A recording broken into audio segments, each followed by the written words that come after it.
Welcome back to Stepping Into Your Leadership. I'm your host, Christine Courtney, and I'm excited to have my pal here in the studio with me today. Hey, Greg, it's Greg Shamie. Greg Shamie, Courtney, nice to see you.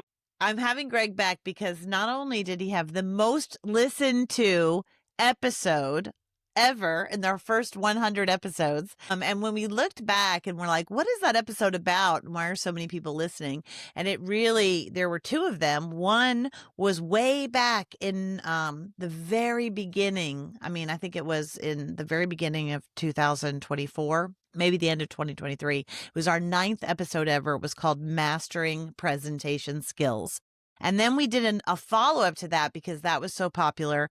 In late November, like around Thanksgiving time, it came out of 2024, which was Mastering Dynamic Presentations, Action Tips for Any Setting. And again, it is a topic that comes back and back and back because people need more of it. And we're seeing that, right? In the age of AI, human connection is becoming even more important and more important for folks to master. So let me give you a proper little introduction, Mr. Shamie. So in the past, when we've talked about building engagement presentations, right? We talked in the last one about your hook, your story, your visual vitality.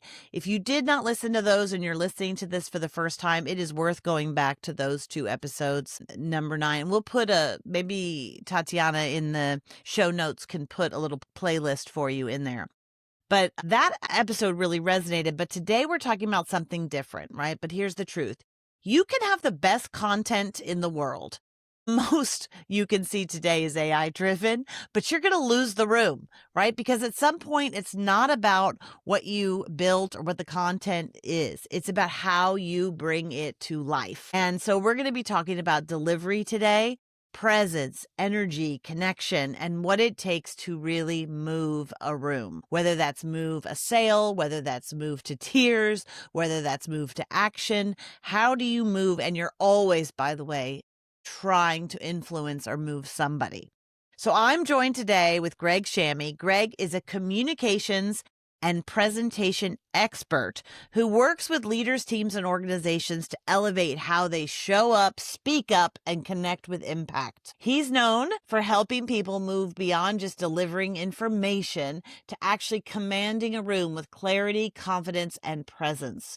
Greg's work focuses on the practical side of communication, how you use your voice, your body, your energy to create real connection and influence. I am so proud to have worked with him for decades. What?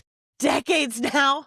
We look so young and youthful, but we've worked together we were babies. He is the Senior Director of People Development here at Leadership Development Partners, more than 20 years helping leaders and teams connect performance to purpose.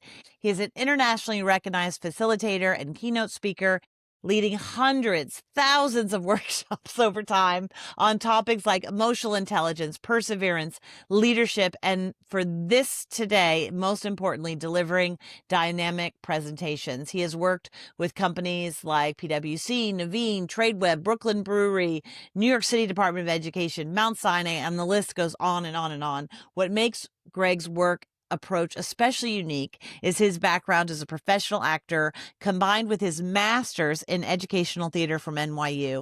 He brings a powerful blend of performance, presence, and practical leadership into every room he works in. And everybody knows the Shamster, the ShamWow, the Shamie.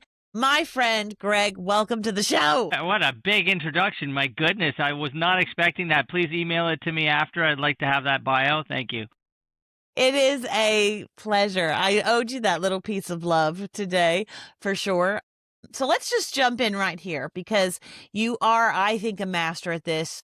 You're also really warm and friendly. So people that are very nervous, it's the number one thing people are more nervous than death is public speaking. So if you're going to be nervous like that, you want Greg Shamie in there. If I'm nervous about a speech, I want to run it by Greg because by the end, I always feel better and very supported. And so that's another thing that he brings to a team. So Greg, I want to start here because I think this is where everything begins. When you watch someone present, right? How quickly do you know if they're going to really hold the room? First 10 seconds. Yeah. Really, they say, it's the first 8 to 15 seconds. is so important. I think we probably mentioned this in one of the past episodes, but it really is that opening energy, that opening moment is so important. And, what are we actually thinking as audience members? Is this person prepared? Are they going to be able to do this? And is it going to be engaging and interesting, or am I going to just be completely bored? And so the judge is out. The judge is out strong, and the judge is looking to see what is happening to you, which, it's already high intensity to be in the spotlight. And now people are basically judging your first 15 seconds to see whether you're going to win or lose. So it's Yeah. even more pressure. And what do you think when you break it down? What are you actually seeing or feeling in those first few moments? Like, what makes you know, okay, I can relax. This person's going to be worth my time or worth my energy of sitting here, or they've got this. Like, what do you think you're actually seeing? Because I think those are sometimes intangible things that we say, but people don't really know how to translate that. Yeah, I mean, it's fascinating when you think about getting up into that spotlight and what happens to us. You mentioned nervousness, right? And how nervous we get. Everybody gets nervous. I get nervous. I do this every day. I coach people. I need a coach if I'm going to be making a presentation. That's like such an important piece because nerves are part of the equation, and I have to figure out how to use and invest that energy into not just what I've prepared, but into my connection with the audience.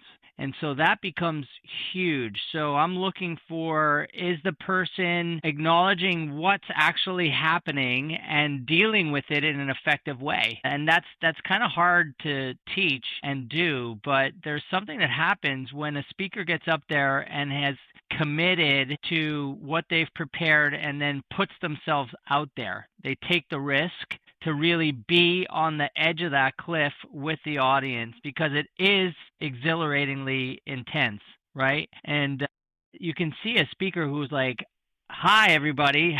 I'm really excited to be here today and feeling some really intense energies, and I'm excited to be able to share what I have prepared with you and see what that strikes." Like even just getting that acknowledgement of the moment can be a really strong beginning. Yeah, I think one of the things that I notice right off the bat is is how they walk up to the center of the stage, how they stand up, if they stand up, if they're in a room around a table. Wow, is it powerful to stand up sometimes, just to talk about command like confidence that says even if you're feeling nervous inside. But that walk, right, from your chair to I saw some folks recently present at their team had an offsite, right? So they were given challenges with that they had within the company. Like, how do we break down silos or things like that, right? And then they each had to work in teams and then somebody had to present. We see this all the time, versions of this, right? We've all had this. And then somebody says, "Oh, I'll present." And then that person gets up there with their chart paper and goes through the things, right? And what is everybody looking at? The chart paper with scribbled versions of things. And it was so fascinating to see the people that walk up there that really feel like are looking at the audience, looking at their teammates going, "Hey," like, or "I'm nervous. God, this is nerve wracking," or whatever, just acknowledging the moment, being more relaxed themselves. And I guarantee you, none of those folks did what you, Greg Shamie, always make people do, which is warm up their bodies and their voices so that they get some of those jitters physically out of their body. And it is incredible to me that we know this over and over and over again, that is a huge differentiator in terms of getting nerves out, yet nobody will do it. And I know it can be embarrassing to like do, flutter your lips and jump up and down in front of everyone, but go to the bathroom in a stall and do it, or just somehow shake your shoulders out or shake it out or something, because I can tell right away if they're real nervous, they tense up, you look terrible, your voice sounds tight. It's really, we've all done it, It's but it's very, really hard. very, it happens to most of it. It happens to everybody, actually. And so you have to have tools to release the tension. That's what it is. It's tension that it's shutting me down when I get into that spotlight. And so I have to have tools to like you said, breathing is the centerpiece of my whole physical being, my whole being, right? So I have to be able to breathe deep, because what happens when we get nervous is it comes up high, and then like you said, it chokes off the voice. So being able to communicate our ideas, have an instrument that can communicate the ideas clearly, is absolutely essential, and we have to have those tools. And just thinking of them, I'm thinking of breathing. I'm thinking, like you said, fluttering the lips, just going, just even that, ma, just getting the vibrations of the sound going, and practicing that can warm up the instrument so that when I step out into a more intense situation, that spotlight, I feel free. I feel free. I need to be able to feel free in that spotlight and I wrote down 3 words: committed, authentic, and connected. Those are the 3 words that I'm going for. The commitment is to my preparation. Then the authenticity is being able to be me up there. And that doesn't mean you being Greg Shamie, because you can't match my energy, right? I can't match your energy. You need to bring your authentic, best self to the spotlight, right? And then connection is what most people forget, because they're so connected to their content, they forget the audience. And the audience is the most important piece. So that connection is absolutely essential. I have to connect with you as an audience, or I'm really just doing the presentation in my room. I love those 3 things: committed, connected, and authentic. So if I think about that, right? If you can do those 3 things, like, what are some actual behaviors that look like? So I love the committed. To me, sounds like, you're committed, you're bringing energy, you're bringing a focus to how you're saying. For you, fluttering of the lips, getting some of that tension out, or some good examples. I'll tell you, for me, I have lazy lips. So I grew up in the great state of Texas, and can be very garbled and kind of, my lips, my D's and T's are the same. Whatever it happens, my consonants get really rounded.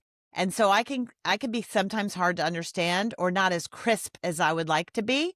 So I have to still, before I do any presentation, I work a lot on like consonant sounds and being very crisp, because I know when I get up there that I can relax and not think about it. But if I don't do that, I'll be like, I don't blah, blah, blah, blah. Get Yeah, and very like garbled. we have to know what are the barriers to our clarity, right? What's stopping our ideas from being shared in dynamic and engaging ways, right? And if we can highlight that and figure that out, then we can do what you do there, and warm that up in a way that's going to strengthen those areas, so that when you get out there, you're still free and you're not thinking about it, because you're not going to be able to hit the golf ball if you're thinking about hitting the golf ball. You just have to get up there and allow the preparation that you've done in the the practice range to just happen, boom, and hit it, right? And it's going to be so much more effective than trying to do it well. I think people hesitate in public speaking. I think people hesitate in your everyday when you're going to speak to warm up.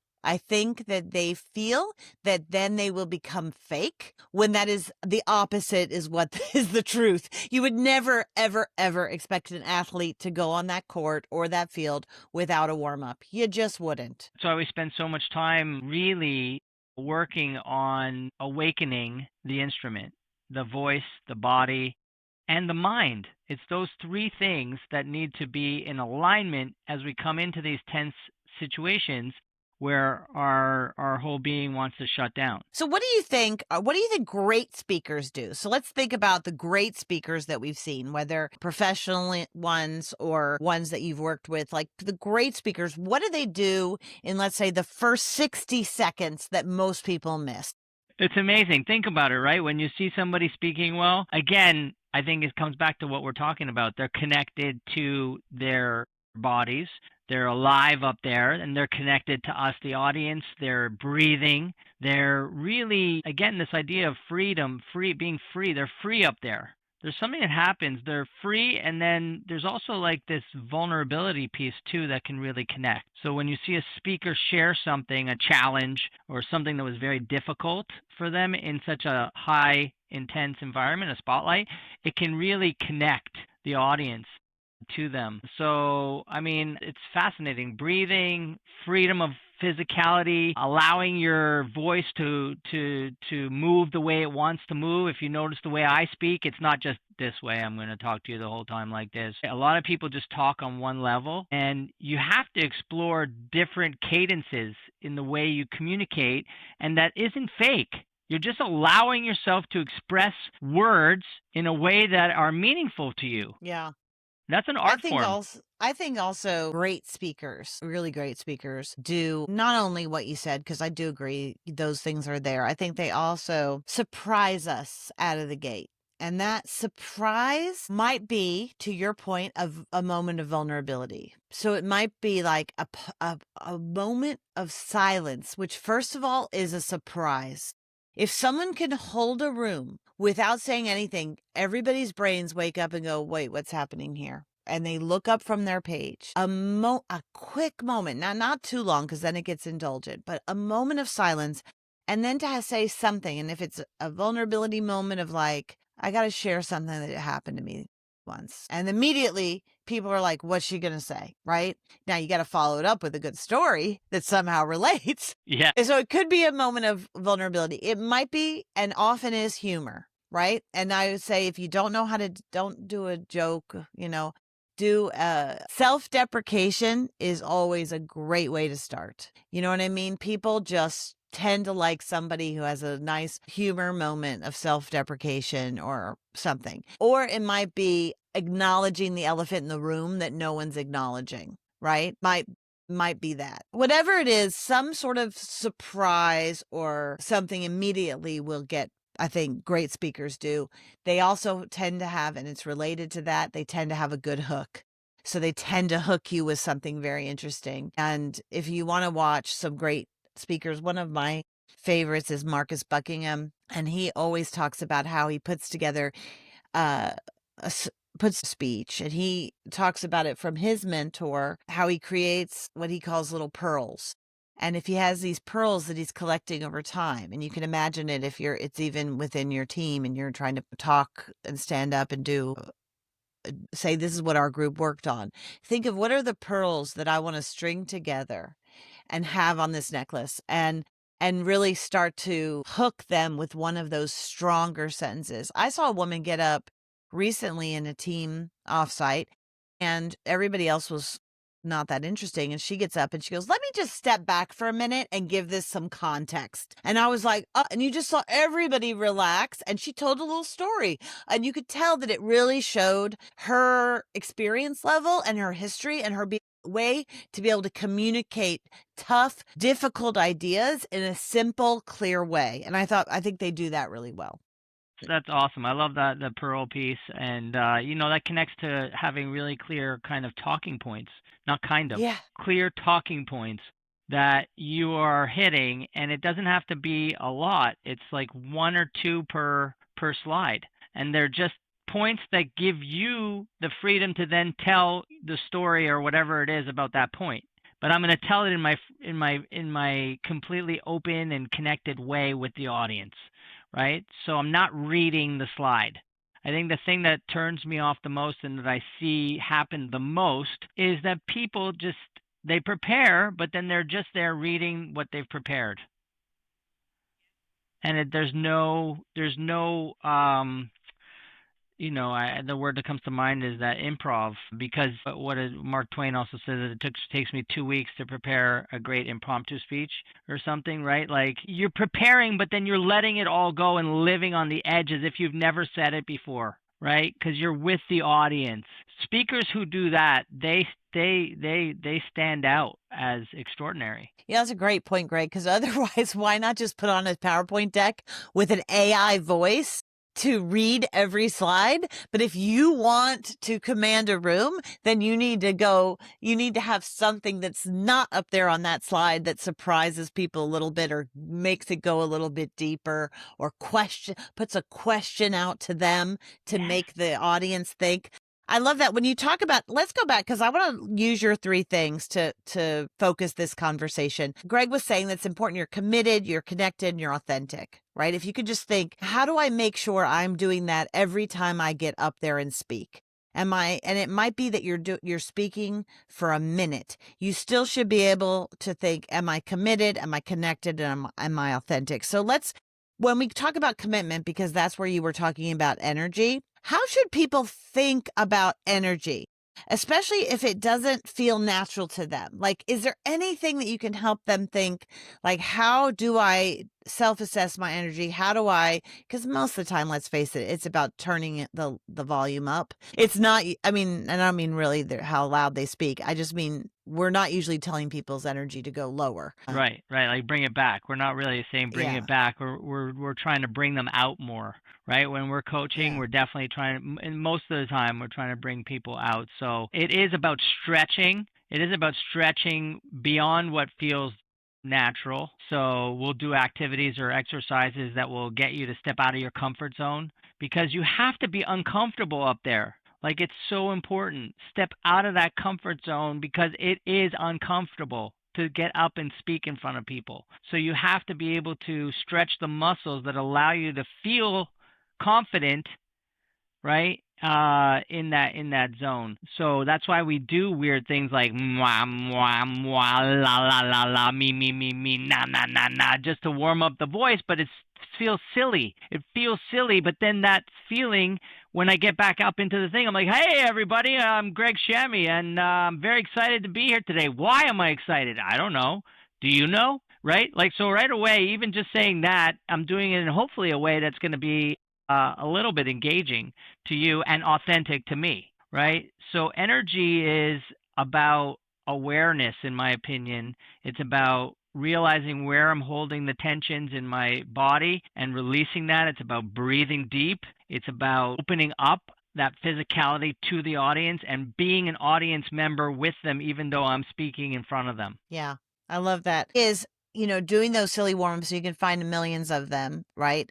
To try. But Greg just gave you a perfect example. If you go through that version, that will help you. I think also, you have to think with energy of like, where is my energy when I am me on my best day?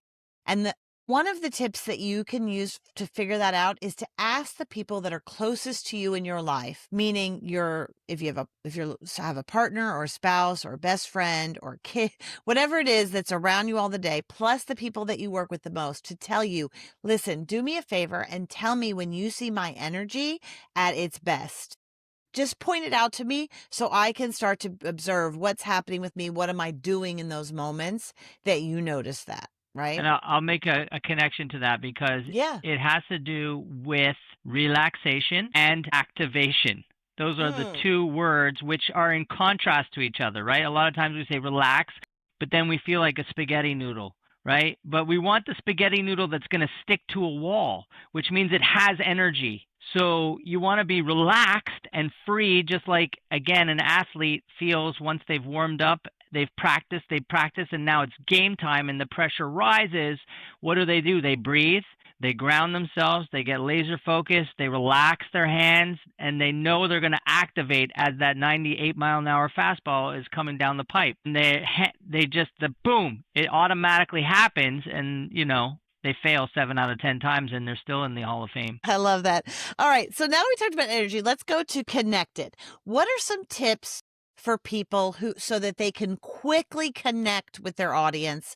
What would be some tips that you would say people could try? Well, I'm always curious. I'm always curious about who the audience is, and I want to know as much about them as possible and what's interesting to them. So, audience awareness in terms of who they are, why are they here, and what do they want to get is very interesting to me. That's number one that goes through my head. Number two is I want to make some kind of connectivity as I enter the space.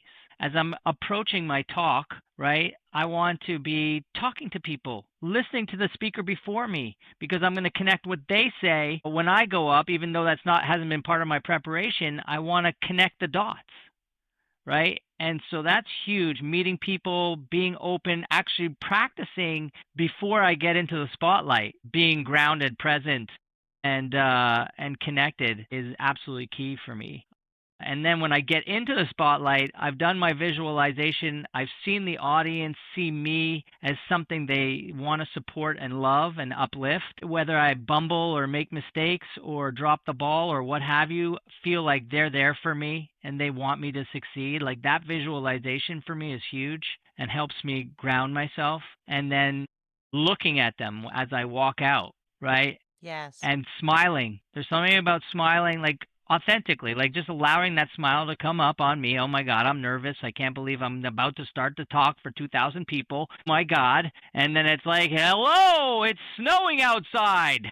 I can't believe it. Right. And then somehow I'm in it. Right. And I've begun. Right. The hardest thing sometimes is to begin because our brains are trying to be perfect, do what we've practiced out in front of exactly how we've practiced it, but it's actually letting go of that, being with the audience and trusting the work I've done is going to flow nicely, and that's what builds that piece. Yeah, I love that. A couple of tips that I can say that I've seen great speakers do in this area of staying connected is that one you mentioned, but I just want to add on like if you're and I'll say like if you're somebody who's going to speak on a stage, that's one thing. If you're going to speak on a stage, I would tell you, and if you're going to a crowd that you do not know, one of the best things you can do, and I've seen you do it, Greg, I've seen the best speakers do it, is they never just come in cold. They warm themselves up and relax themselves by connecting with their audience before they get on that stage. So whether it's welcoming them into the room, so as people are coming in, if I've seen you give people high fives as they come into the space so that before you go up on stage, they go, "Oh, that's the guy who gave me the high five." So immediately they like you. So it's very clever, right, to have that connection. Or it might be that you're having breakfast and it's a smaller, more intimate group. Then maybe you're just asking them like how their commute here was, or like who are they, and introducing them first so that you have a friend in that audience before you get up there. It also allows you to not physically, it also allows you to connect back to something that you heard from the group, because you will find out information of what's going on, what's the hot topic here right now, and then you will be able to bring it back to that. I saw somebody a very famous person do this recently. They came into the room and they're a little bit of a controversial figure politically. Okay. They came into the room. It was a small group they were speaking for, like 40 people, but very CEOs, senior leaders, so forth. The guy came in the room. People have a glass of wine. They're walking around. They immediately beeline to him beforehand to get upset with him about something politically. And I saw him do a masterful thing where he saw their name tag and saw her come in, saw the first thing like, "Hey, I want to ask you about this." So immediately, this is going to be maybe a little bit of conflict, right? So he looks at her name tag and goes, you wouldn't happen to be related to Jeremy, blah, blah, blah, blah, blah, let's say. And she went, "You mean Jeremy, my brother?" And then he was like, "Yeah." And she's like, "Yeah, what?" And then they go down this whole other path. Now, even if she said, "No, I don't know anything about," but why? It's like jujitsu, right? It is like speaker jujitsu, because now she is off the game of fighting with you and into like, you're interested in me and you notice my name. And so then when he got up there on that panel, he was able to bring back those conversations of like people that grew up like me in neighborhoods like so and so did and so and so did. And now you feel connected to that person, right? So I thought that was very clever. And I think the more you can figure out if you're in a room, how to make the connection. The other piece I would say, if you're in a very small room or it's with your team that you already know, the way you do it is everybody's going to, let's say it's often the format that everybody is going to, or a few people are going to present. If you're presenting and you're not first, you are the most active listener to everybody else. You are nodding your head. You are laughing along with them. If it's a joke, you are there for them, because trust me, they notice that. And when you're up there, they're there for you. If you're working on your speech and not paying any attention to them, they are not going to have your back when you're up there. Yeah, I mean that's huge. Enter the arena prepared and ready, and you've done your warm-ups, and just be with the people, and don't hide. Like a lot of times I find myself like, "Oh, I don't want to ruin the presentation because it's going to be a exciting revealing thing." But no, hey, look, we're all here. let's build connectivity, and then let's have an experience with my talk, which is going to hopefully be our talk. Yeah. Let's go to authentic. Last one for today's session. When you said, again, he said that to be a great speaker, you need to be committed, connected, and be authentic. So what are some tips for creating authenticity, tapping into your own authenticity, whatever it is? Like, what are some tips for kind of settling into authenticity before you give a speech or when you're giving a speech? Well, what does authentic mean, really, right? It just means to be me. So, again, observing what happens to me when I get nervous and becoming very aware of what impact the nerves have on my system. So, a lot of times they'll make me speak quickly, and I could be really nervous. I'm going to tell you all about, right? And so if that's just something that happens to me, my mouth can get dry, my shoulders, like you said, come up. All these things that can happen to my instrument, I need to start to really become aware of, because I then need to work against that and make sure that I am not being pushed underwater. Again, it connects back to energy. It connects back to me being my best self in these intense arenas. And so it gives me the opportunity to go, okay, I feel like I'm underwater now. It's not going well. It's like, so what do I have to get myself out of that? And I guess what comes to mind there is my breath, my connectivity with the audience.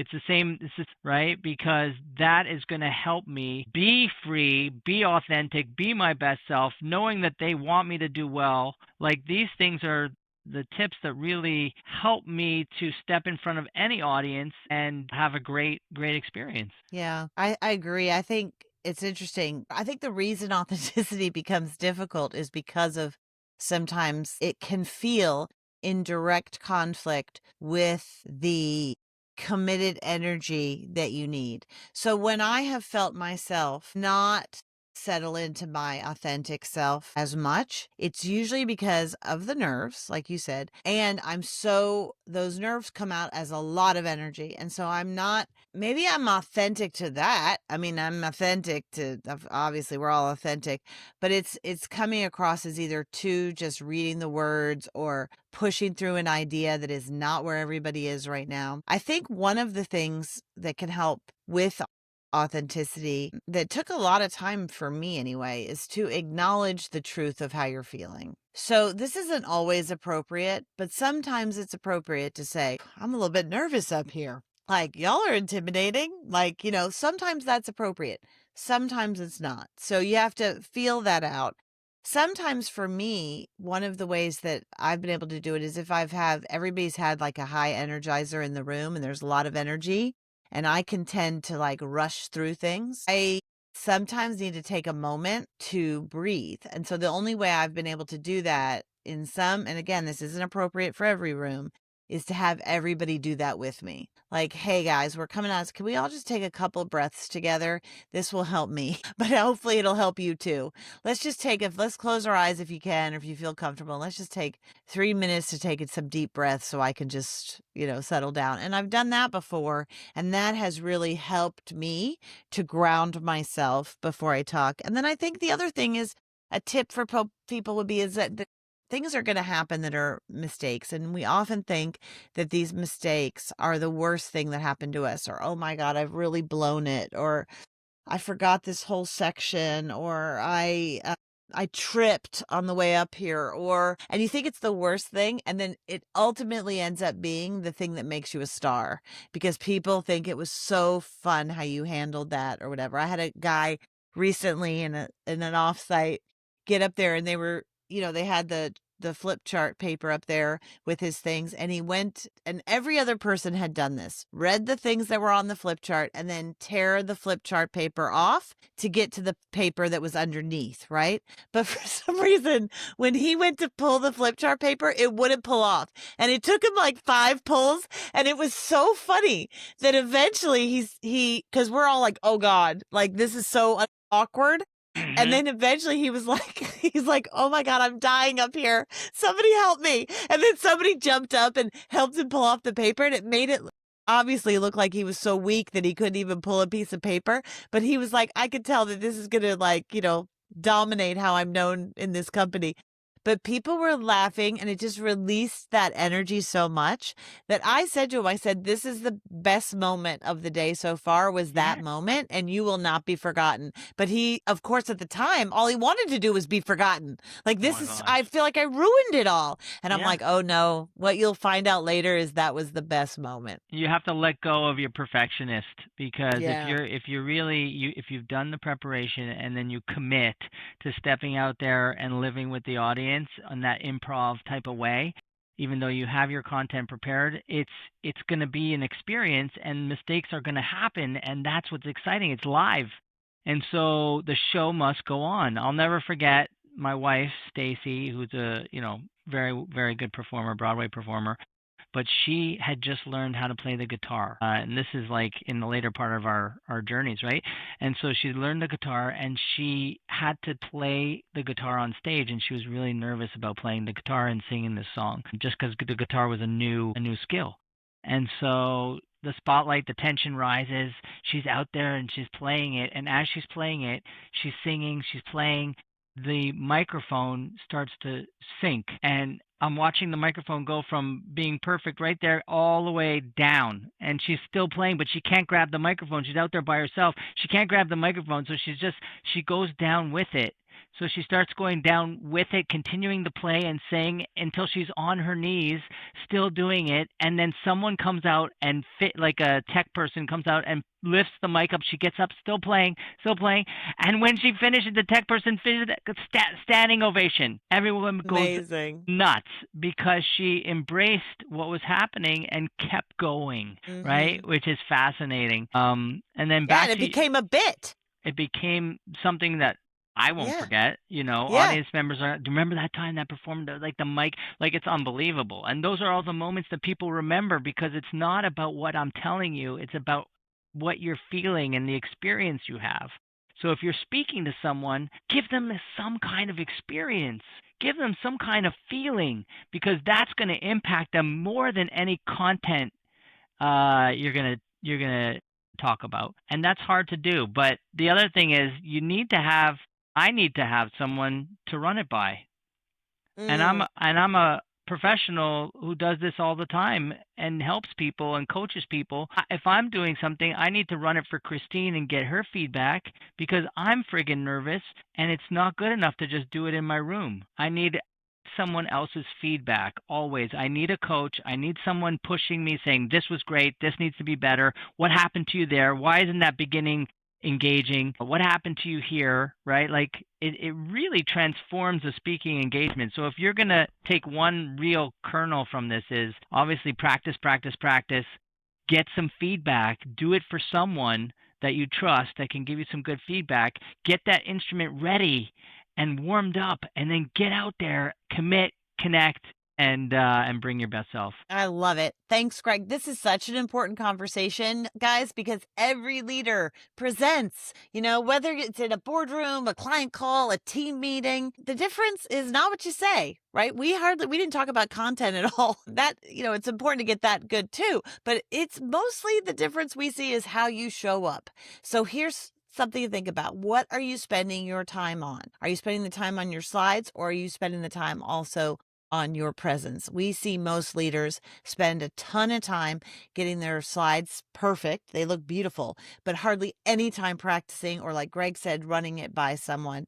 But the best leaders, the ones who really stand out, they aren't just building presentations, they're creating experiences. So you can do that too. Remember Greg's 3 tips about looking at how am I doing in terms of commitment, connection, and authenticity. Greg Shamie, thank you so much for being here today and bringing some of your kernels of wisdom to folks. Yeah, what a pleasure. Thanks for having me, Christine.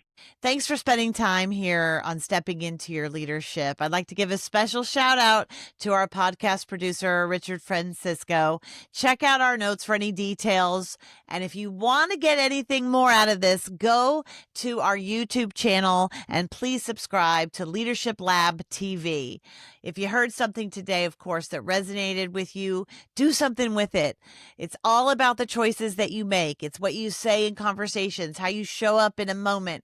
Share this episode with someone who's maybe starting a new job or stepping into a new level of leadership, and try one idea because it just might create some pretty powerful leadership ripple effects. Until next time, keep stepping in because the room changes when you do.